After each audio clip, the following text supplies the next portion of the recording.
Hi friends, welcome back to suvuskitchen. നമ്മളിന്ന് ചെയ്യുന്നത് ഒരു ടൊമാറ്റോ റൈസ് ആണ് കേട്ടോ.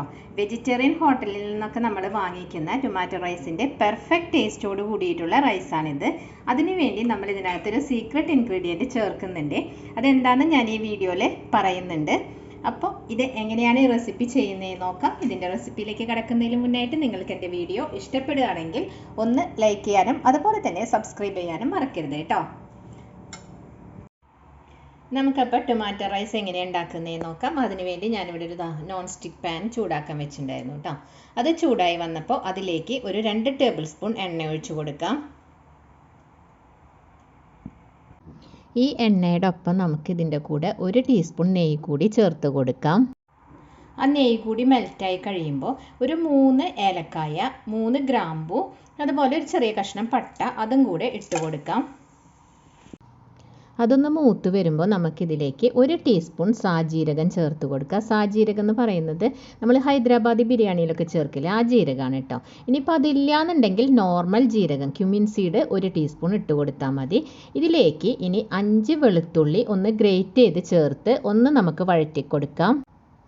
ഈ വെളുത്തുള്ളിയോടൊപ്പം തന്നെ നമുക്ക് ഒരു ചെറിയ സവോള അരിഞ്ഞത്, ചെറുതായിട്ട് അരിഞ്ഞത് കേട്ടോ. ഇനി ഒത്തിരി വലിയ സവോളയാണെങ്കിൽ ഒരു പകുതി എടുത്താൽ മതിയാവും. അത് ചെറുതായി അരിഞ്ഞ് ഇതിൻ്റെ കൂടെ ഒന്ന് ചേർത്ത് മൂപ്പിച്ചെടുക്കാം. ഇപ്പം നമ്മൾ സവോള ഇവിടെ കുറച്ച് ട്രാൻസ്പാരൻ്റ് ആയി വന്നിട്ടുണ്ട് കേട്ടോ. ഈ ഒരു പാകം മതിയാവും, അല്ലാതെ ഒരുപാട് മൂത്ത് വരേണ്ട ആവശ്യമൊന്നുമില്ല. ഈ ഒരു പാകത്തിൽ നമുക്കിതിലേക്ക് ഒരു 1/4 കപ്പ് ഫ്രോസൺ ഗ്രീൻ പീസ് ചേർത്ത് കൊടുക്കുക. ഞാനിപ്പോൾ ഇവിടെ ഉപയോഗിച്ചത് ഫ്രോസൺ ആണെന്നേ ഉള്ളൂ. മറ്റേ ഗ്രീൻ പീസാണ് ഉപയോഗിക്കുന്നതെങ്കിൽ നിങ്ങളത് ഒന്ന് വേവിച്ചതിന് ശേഷം ഇതിലേക്ക് ഇട്ട് കൊടുക്കുക കേട്ടോ. ഇങ്ങനെ ഈ ഗ്രീൻ പീസ് ഉപയോഗിക്കണമെന്ന് ഒരു നിർബന്ധവും ഇല്ല. പക്ഷേ നമ്മളുടെ ഈ ഒരു റൈസ് എന്ന് പറഞ്ഞ ഒരു റെഡിഷ് കളറിലായിരിക്കും ഉണ്ടാവുക. അപ്പോൾ അതിൻ്റെ കൂടെ അവിടെ ഇങ്ങനെ ഗ്രീൻ കളറിൽ ഈ ഗ്രീൻ പീസ് എടുക്കുമ്പോൾ നല്ലൊരു ഭംഗി ഉണ്ടാവും നമ്മളുടെ ഈ ഒരു റെസിപ്പി കാണാനായിട്ട്. അതുകൊണ്ട് ഞാൻ ചേർത്ത് കൊടുത്തതാണ് കേട്ടോ. ഇത് വേണമെന്ന് യാതൊരു നിർബന്ധവും ഇല്ല. ശേഷം ഇതിലേക്ക് നമ്മൾ 2 ടൊമാറ്റോ, അത്ര വലുതും അല്ല എന്നാൽ ഒരുപാട് ചെറുതും അല്ല, ഈ ഒരു രീതിയിലാണ് കട്ട് ചെയ്തിട്ടുള്ളത്. അപ്പോൾ ഞാനിപ്പോൾ ഒരു ചെറിയ 2 തക്കാളിയാണ് എടുത്തിട്ടുള്ളത്. നിങ്ങളുടെ കയ്യിൽ വലുതാണെങ്കിൽ ഒരു 1.5 തക്കാളിയൊക്കെ മതിയാവും കേട്ടോ. ഇതും കൂടി ഇട്ടിട്ട് നന്നായിട്ടൊന്ന് ഇളക്കി കൊടുക്കാം. ഈ തക്കാളി ചേർത്ത് ഇളക്കി കൊടുക്കുന്നതിനോടൊപ്പം തന്നെ നമുക്കിതിലേക്ക് ഒരു പച്ചമുളക് ചേർത്ത് കൊടുക്കാം. ഇത് അത്യാവശ്യം എരിവുള്ളൊരു പച്ചമുളകാണ്. അതൊന്ന് സ്ലിറ്റ് ചെയ്തിട്ട് ഇട്ട് കൊടുക്കുക. ഇങ്ങനെ ഇട്ട് കൊടുക്കുമ്പോൾ കുട്ടികളൊക്കെ കഴിക്കുന്ന സമയത്താണെങ്കിൽ നമുക്കത് എടുത്ത് കളയാൻ എളുപ്പമുണ്ട്. അതിന് വേണ്ടിയിട്ടാണ് ഇങ്ങനെ ചെയ്തത് കേട്ടോ. അതും കൂടെ ചേർത്ത് ഒന്ന് ഇളക്കി കൊടുക്കാം. തക്കാളിയൊക്കെ നന്നായിട്ട് ഇളക്കി ഉടഞ്ഞു വരുന്ന സമയത്ത് നമുക്കിതിലേക്ക് കുറച്ച് മസാലകൾ ചേർത്ത് കൊടുക്കാനുണ്ട് കേട്ടോ. അതിനു വേണ്ടി ഇതിലേക്ക് ആദ്യം തന്നെ 1 ടീസ്പൂൺ മുളക് പൊടി ചേർത്ത് കൊടുക്കാം. മുളക് പൊടി ചേർത്തതിന് ശേഷം ഒരു 1/2 ടീസ്പൂൺ മഞ്ഞൾപ്പൊടി ഇട്ട് കൊടുക്കാം. മഞ്ഞൾപ്പൊടി ചേർത്തതിന് ശേഷം നമുക്ക് ഒരു 1/2 ടീസ്പൂൺ മല്ലിപ്പൊടിയും കൂടി ഇതിനൊപ്പം തന്നെ ചേർത്ത് കൊടുക്കാം. മല്ലിപ്പൊടി കൂടി ചേർത്തതിന് ശേഷം നമ്മൾ ഇതിലേക്ക് ഒരു സീക്രട്ട് ഇൻഗ്രീഡിയൻ്റ് ആണ് ചേർക്കാൻ പോകുന്നത്. അതായത് ഇത് പാവ് ഭാജി മസാലയാണ് കേട്ടോ. 2 ടീസ്പൂൺ പാവ് ഭാജി മസാല ചേർത്ത് കൊടുക്കാം. നിങ്ങളുടെ കയ്യിൽ ഇനിയിപ്പോൾ പാവ് ഭാജി മസാല ഇല്ലയെന്നുണ്ടെങ്കിൽ നോർമൽ നമ്മളുടെ ഗരം മസാലപ്പൊടി ഉണ്ടല്ലോ, അത് 1 ടീസ്പൂൺ ചേർത്ത് കൊടുക്കുക. പക്ഷേ പാവ് ഭാജി മസാല നമ്മൾ ചേർത്ത് കൊടുക്കുകയാണെങ്കിൽ നമ്മൾ ഈ പ്യുവർ വെജിറ്റേറിയൻ റെസ്റ്റോറൻറ്റിൽ നിന്നൊക്കെ നമ്മൾ ഈ ടൊമാറ്റോ റൈസ് വാങ്ങിക്കുമ്പോൾ ഒരു പ്രത്യേക ടേസ്റ്റാണ് അതിന് അല്ലേ.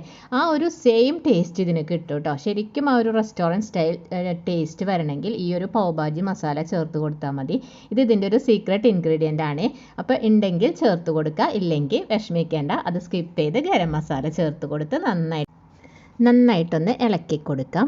അതിനുശേഷം ഇതിലേക്ക് ഒരല്പം തിളച്ചുകൊണ്ടിരിക്കുന്ന വെള്ളം ഒഴിച്ചു കൊടുക്കുക. കാരണം ഞാൻ ഇതിലേക്ക് ഡയറക്റ്റ് ഫ്രോസൺ ഗ്രീൻ പീസെല്ലാം ഇട്ട് കൊടുത്ത് അതൊന്നൊരല്പം ഒന്ന് വെന്ത് കിട്ടാൻ വേണ്ടി ഒരല്പം വെള്ളം ഒഴിച്ചു കൊടുക്കുക കേട്ടോ. അതിനങ്ങനെ അളവൊന്നുമില്ല, കുറച്ചൊഴിച്ചാൽ മതി.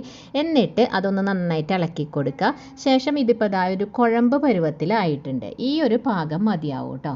ഈ സമയത്ത് നമ്മളിതിലേക്ക് ആവശ്യത്തിനുള്ള ഉപ്പിട്ട് കൊടുക്കുക. നമ്മൾ ഉപ്പ് നേരത്തെ ചേർത്തിട്ടില്ലല്ലോ, പക്ഷേ നമ്മൾ റൈസിൽ ഞാൻ ഉപ്പിട്ടിട്ടാണ് വേവിച്ചിട്ടുള്ളത്. അപ്പോൾ ഇതിലേക്ക് ആവശ്യത്തിനുള്ള ഉപ്പ് മാത്രം ചേർത്ത് കൊടുത്ത് നന്നായിട്ടൊന്ന് ഇളക്കി കൊടുക്കാം.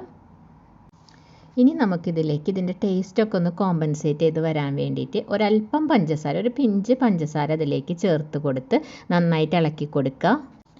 ഇനി നമുക്കിതിലേക്ക് ഒരല്പം മല്ലിയിലയാണ് ചേർത്ത് കൊടുക്കുന്നത്. കുറച്ച് മതി കേട്ടോ, മല്ലിയില അരിഞ്ഞത് ഇട്ട് കൊടുക്കുക. എന്നിട്ട് നന്നായിട്ടൊന്ന് ഇളക്കി കൊടുക്കുക കേട്ടോ. അപ്പോൾ ഇത് ഇങ്ങനെ ഒരു കുഴമ്പ് പരുവത്തിൽ, ഈ ഒരു തിക്നെസ്സിലാണ് നമുക്ക് വേണ്ടത്. ഇങ്ങനെ ഒരു കുഴമ്പ് പരുവത്തിൽ നമുക്ക് ഈ സമയത്ത് ഇതിലേക്ക് റൈസ് ചേർത്ത് കൊടുക്കാം.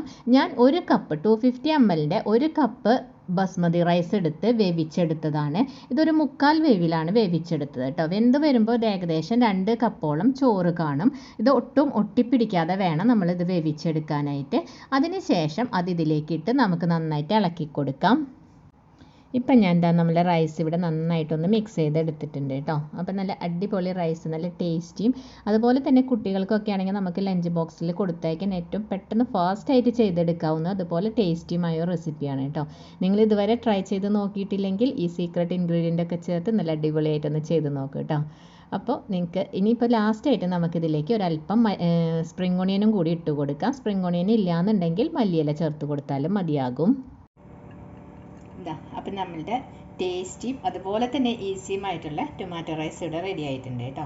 നിങ്ങൾ ഈ രീതിയിൽ ഒന്ന് ട്രൈ ചെയ്ത് നോക്കിയിട്ടില്ലെങ്കിൽ ഒന്ന് ട്രൈ ചെയ്ത് നോക്കൂ. ഇഷ്ടപ്പെടുകയാണെങ്കിൽ ലൈക്ക് ചെയ്യാനും അതുപോലെ തന്നെ സബ്സ്ക്രൈബ് ചെയ്യാനും മറക്കരുത് കേട്ടോ. അടുത്ത പുതിയൊരു വീഡിയോയുമായി കാണുന്നവരേക്കും bye. Thanks for watching Sue's kitchen.